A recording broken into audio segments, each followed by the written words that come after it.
Assalamualaikum and hello everyone. We are from Group 3. Today, we would like to briefly present about Cekd Berhad. Cekd is an investment holding company involved in the manufacture and sale of die cutting molds both in Malaysia and international. Established in 1989, the company operates under the metal fabrication industry and owns 5 subsidiaries. It operates 6 ISO 9001-2015 certified factories located in Kuala Lumpur, Johor, and Pulau Pinang, serving industries such as printing, electronics, automotive, plastic, textile, and media. Cekd vision is to be the best die-cutting solution provider in the Asia Pacific, while its mission is to create value for customers and pursue continuous improvement in all aspects of its operation. The company holds a strong market position with a performance score of 8, ranking in the top quartile of its industry, significantly above the industry average of 5.1 and the FTSE Bursa Malaysia, the RCI average of 6.6. Operationally, Cekd focus on manufacturing custom die-cutting molds and trading-related tools, accessories, and consumables. With strong emphasis on quality, innovation, and customer satisfaction, Cekd continues to lead the market with its expertise and experience. Next, we move to the MFRS. First is PPE. For Cekd Berhad, the main assets under PPE are the machinery and equipment used in production. For revenue, Cekd Berhad recognize revenue when it's probable receive future economic benefits. For intangible assets, for Cekd Berhad, their intangible assets include patent, trademarks, and goodwills. For agriculture or biological assets, Cekd Berhad is not involved in agriculture because they don't have biological asset. MFRS 141 is not applicable for the company. For investment property, Cekd Berhad's factory is for their own productions, not for rental or investment. Therefore, MFRS 140 is not applicable. And then lastly, for provision, contingent liability and contingent assets, Cekd Berhad does not have any major provisions or contingent liabilities that need to be recognized in its financial statement. There are no significant obligations with an uncertain amount or timing of payment. So MFRS 137 does not apply to the company's financial reporting in this context. So let's take a quick look at the non-current asset of Cekd Berhad for 2024.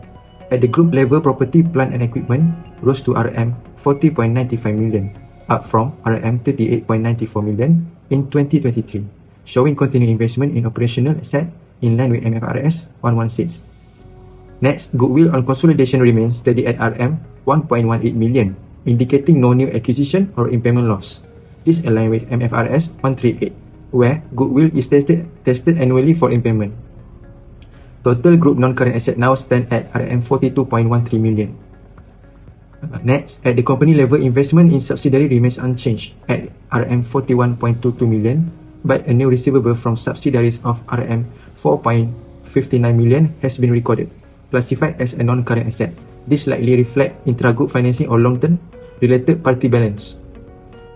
Cekd Berhad recognize property, plant and equipment only when future economic benefits are probable and costs can be reliably measured in line with MFRS 116. The company used the cost model for measurement, recording PPE at cost less depreciation and impairment.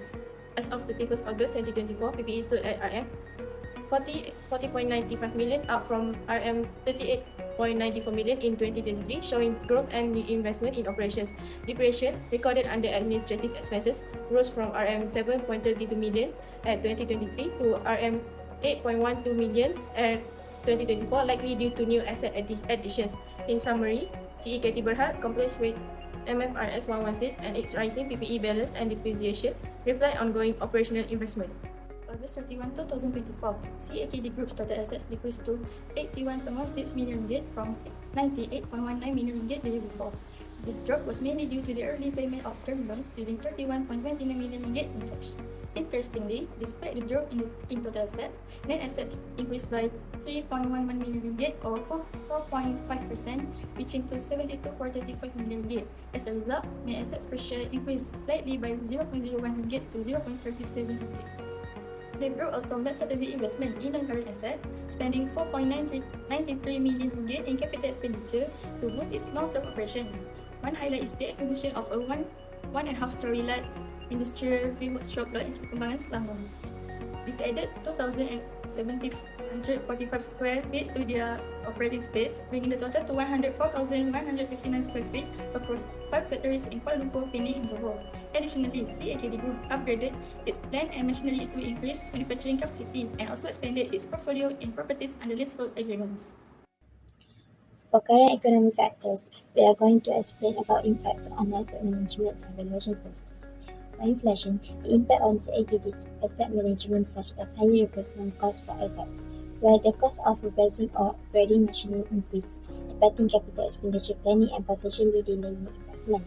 Next, for inventory management, inflation makes holding large inventories more expensive, prompting Cekd to consider just-in-time purchase or time-missing inventory level. Then, for impact on Cekd's valuation strategies, such as asset evaluation, Cekd might informally value tangible assets to reflect higher replacement costs, impacting its balance sheet and perception of its asset base. Next, for depreciation consideration, historical cost depreciation may not fully reflect asset consumption under inflation. Under market valuation, impact on Cekd's asset management, access to capital. A lower market valuation can make it more difficult or costly for Cekd to raise capital through equity issuance, potentially limiting funding for new asset acquisition or expansions. Shareholder expectations, perceived undervaluation might lead management to focus on strategies to unlock shareholder value. Impact on Cekd's valuation strategies. Driving shareholder value, Cekd's management will likely prioritize strategies to increase market valuation. Investment decision. Valuation metrics will guide new asset investment decision, with Cekd prioritize investment that promise high return and sustainable growth. Under interest rate charges, the impacts on Cekd's asset management. Investment appetite. A favorable interest rate environment stimulates economic activity and business confidence, increasing demand for Cekd's product. Working capital management. Stable interest rate helps Cekd manage short-term financing for working capital more efficiently and cost-effectively. For impact on Cekd's valuation strategies, discount rate in valuation models. A stable or lower of the optionality leads to a lower cost of liquidity or debt, resulting in a lower weighted average cost of capital WACC. For investor returns, low interest rates on safe investment make equity like Cekd shares relatively more attractive, potentially supporting higher valuations. As we move to financial ratio analysis, we have three ratios. It's return on asset ratio, asset turnover ratio, and debt to asset ratio. For return on asset ratio, the formula is net income divided by average total asset. And for asset turnover ratio, net sales divided the average total asset, and debt to asset ratio, total liabilities divided to total assets. Return on asset ratio in 2023, the return on asset was 0.06 and increased to 0.08 in 2024. This means this is good sign for Cekd Berhad. And for asset turnover ratio in 2023, the ratio is 0.35, and in 2024 it increased to 0.4. This upward trend indicates that the company able to produce more sales. It is a good sign for Cekd Berhad also. And for debt to asset ratio in 2023 is 0.29, and it fell to 0.11 in 2024. This decline signals improvement in financial stability, and its lower ratio means that less financial risk, and it's great for Cekd Berhad.